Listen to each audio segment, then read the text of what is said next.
Om en lille time tid skal Jonas altså på blind date. Hvordan har du det lige nu, Jonas? Jamen, jeg er spændt. Jeg har jo ikke prøvet det her før. Oprigtigt, ja, så er det nok min første date nogensinde. Så er det altså lige om lidt. Ja, Hvordan har du det? jeg er spændt for at se, hvad det er for nogen. Og hvor lang tid har du været single? Jeg har været i 9 måneder. Der gik jeg så ud af et forhold på 12 år.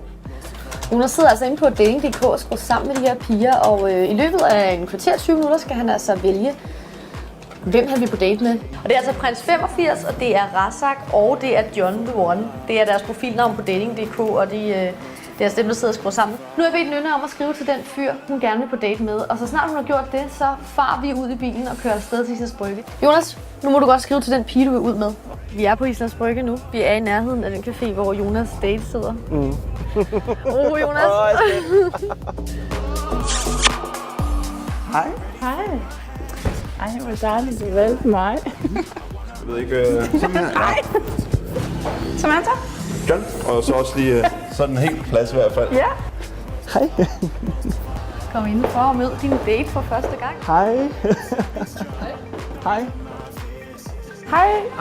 Jeg hedder Nynne. Ja. Hej. Det er hyggeligt at møde dig. Jo, lige måde.